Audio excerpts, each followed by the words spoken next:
Y mire, vamos a platicar en esta tarde y le agradecemos estos minutos con Mega Noticias a la doctora Alejandra Trejo. Ella es profesora del Centro de Estudios Demográficos Urbanos y Ambientales en el Colegio de México, especialista en economía urbana y estudios metropolitanos. Gracias, doctora, por estar con nosotros. Buenas tardes, Mitzi. Un placer. Saludos a tu audiencia.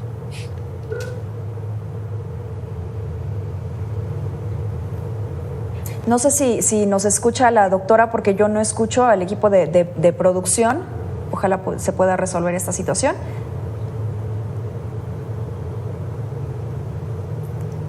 Muy bien, doctora. Yo no escucho su respuesta, sin embargo, mire, vamos precisamente a la pregunta, porque vayamos a lo que vivimos día a día, a lo que vivimos de manera diaria.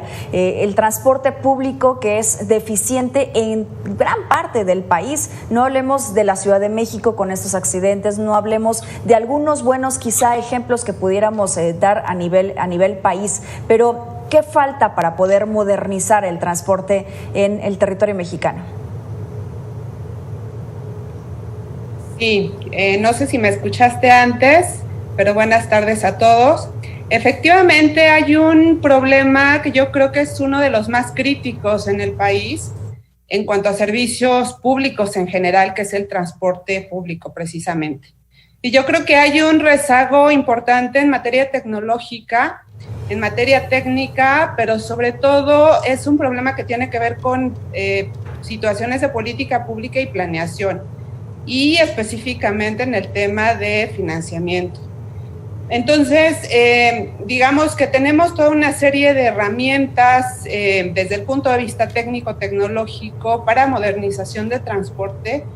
Sin embargo, hay una cuestión que tiene que ver con qué tantos recursos públicos y de alguna manera también desde la iniciativa privada se destinan a este sector, que me parece es estratégico, tanto en la competitividad del país, de las ciudades, y obviamente uno que pega mucho y golpea mucho el día a día de los habitantes, principalmente de las ciudades, ¿no? Hace unos momentos escuchábamos una de las entrevistas que se realizaban en todos estos espacios de Mega Noticias, uno de los transportistas quejándose, bueno, pues que no ha sido actualizado el costo del transporte, no solamente en Ciudad de México, sino también en otras partes de los estados. Es bajo comparado con lo que cuesta ahora la gasolina, es bajo con lo que pues ahora se pretende pues poder tener una vida digna por parte de los transportistas. En este caso, de la inversión que deben de hacer los concesionarios debería de ser aún más, pero con ello ir un incremento en el pasaje de las ciudadanas y de los ciudadanos. Sí, bueno, aquí tendremos que diferenciar muy bien digamos, todos aquellos servicios que son provistos directamente por los gobiernos locales o estatales y aquellos que están concesionados. Y una buena parte del transporte público en México es concesionado. Y un problema con ellos es que no disfrutan de los subsidios, por ejemplo, que tienen medios, digamos, en la Ciudad de México, como el metro, el Metrobús, el RTP.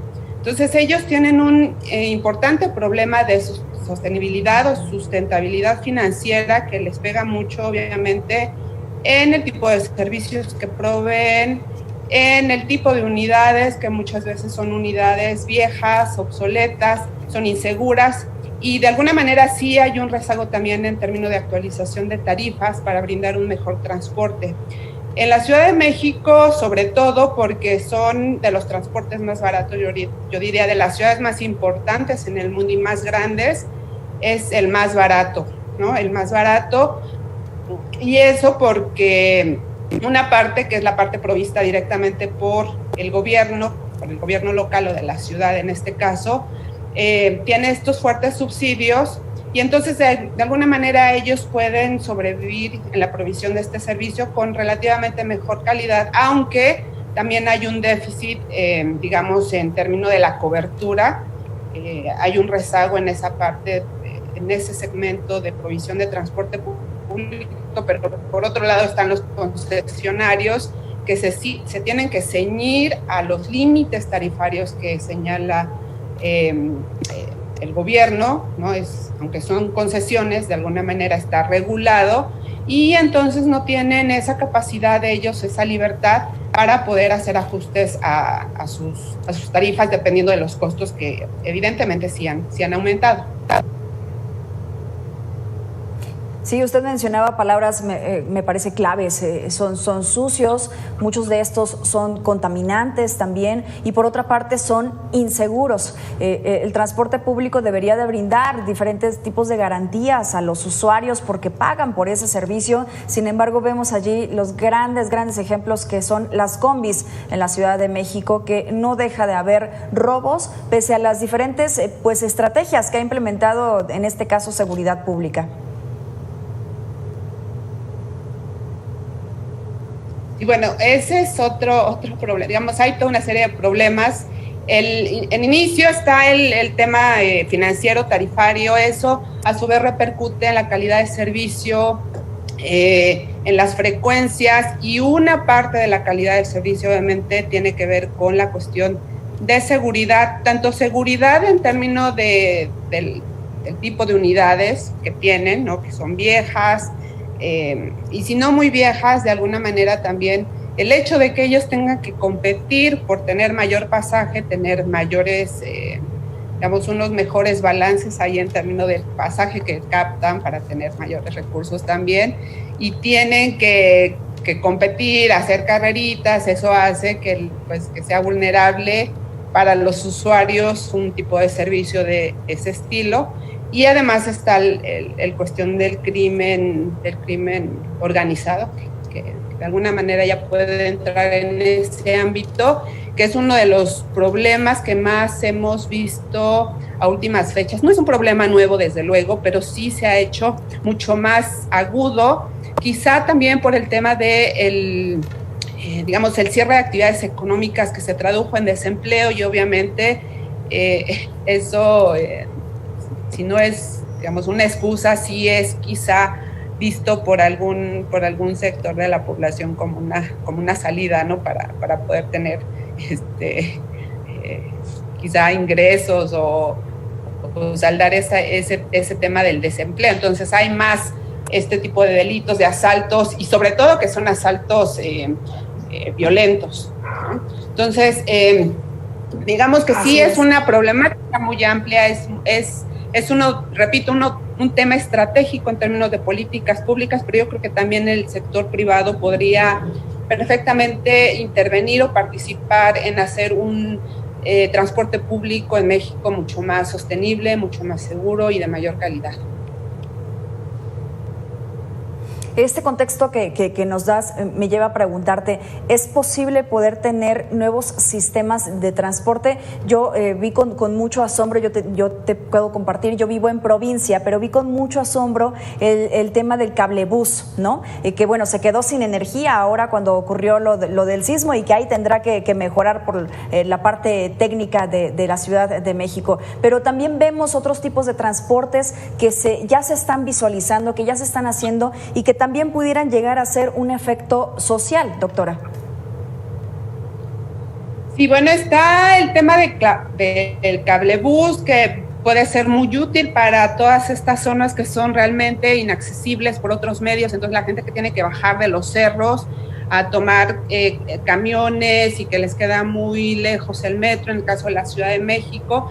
Esta forma es muy amigable, pero obviamente hay zonas de la ciudad que este medio no es propicio. Entonces está digamos, sistemas de autobuses que pueden ser de mayor volumen y además amigables, digamos, con el medio ambiente, no todos los sistemas que pueden ser eléctricos.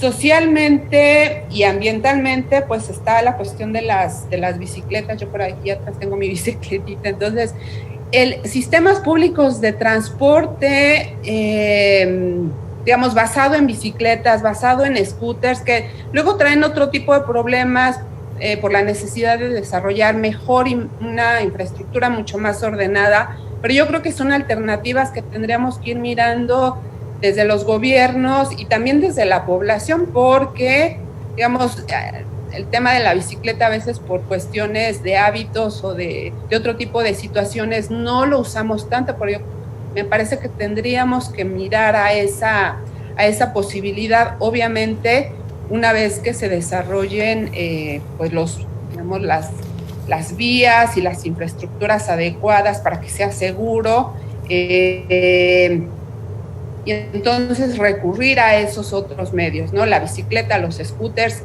en términos de medios más amigables con el medio ambiente, obviamente los sistemas eléctricos, y yo diría que hacer una combinación de varias cosas, porque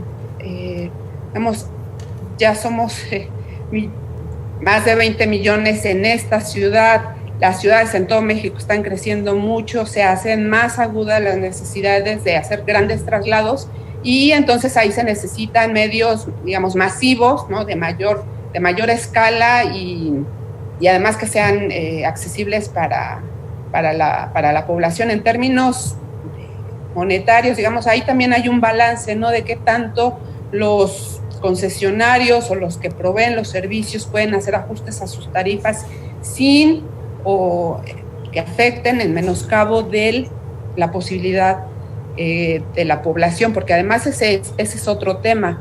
Los sectores de la población con menores ingresos destinan una gran proporción de esos ingresos al tema de transporte, ¿no? Para moverse al día a día, a la escuela, al trabajo sobre todo. Entonces ahí yo creo que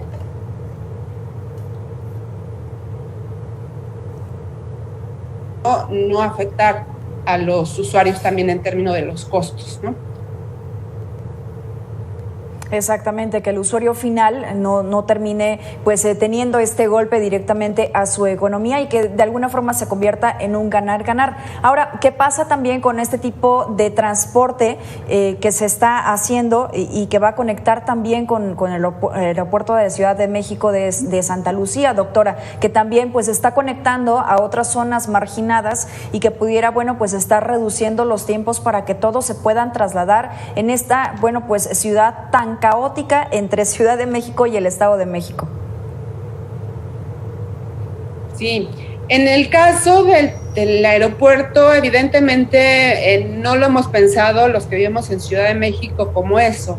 Es un aeropuerto para el país, pero también es un aeropuerto para la zona metropolitana, y está dentro de la zona metropolitana, ciertamente en una zona al norte, que muchos la ven como periférica, pero está al final dentro de nuestra gran metrópoli. Hay 60% de la población que vive en la zona metropolitana del Valle de México, que vive en los municipios del Estado de México, y entonces para ellos también va a resultar muy benéfico que se localice ahí el nuevo aeropuerto. Obviamente va a depender al final que resulte con este proyecto de ampliación del tren suburbano, que ya corre de Buenavista a Cuautitlán, que es uno de los municipios del área metropolitana, que está ciertamente alejado de la parte más céntrica en términos de los tiempos, distancia que suelen hacer los camiones concesionados, 2 horas a cualquier estación del metro. En el tren suburbano son 20 minutos.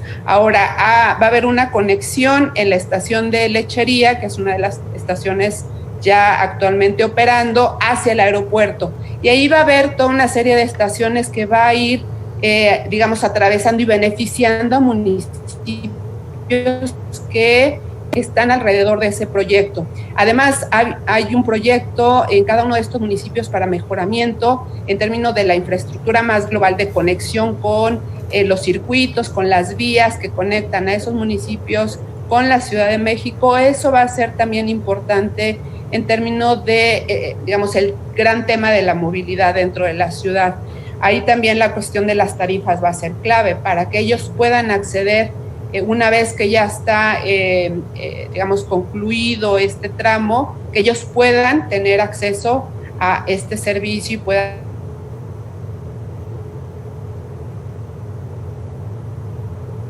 típicamente me parece que tenemos ahí un problema con la conexión. Sí, les estaba diciendo que aquí también tendríamos que ver qué tanto beneficia a estos usuarios que viven, digamos, en los alrededores o cerca, para conectarlos con la Ciudad de México, con el tren con el aeropuerto, y no nada más beneficia a los que van a trasladarse directamente al aeropuerto. Entonces yo creo que tendremos que verlo como un gran proyecto metropolitano, un proyecto de empleos, también de movilidad, pero teniendo en cuenta que los costos tienen que ser accesibles, que tiene que haber buenas conexiones, digamos, paradas estratégicas para que los que viven cerca de esas estaciones puedan usar el tren. A mí me parece que es un buen proyecto, sí, lo que pero pudo haber habrá sido un beneficio no se convierta de repente en algo caótico o en un problema, en un dolor de cabeza también, incluso para que los que allí habitan. Doctora, muchas gracias por esta participación en esta tarde. No, muchas gracias a ustedes, Mixi. Buena tarde, saludos. Gracias, que tenga excelente viernes. Alejandra Trejo, profesora en el Centro de Estudios Demográficos Urbanos y Ambientales en el Colegio de México. Vamos a la pausa y regresamos con más.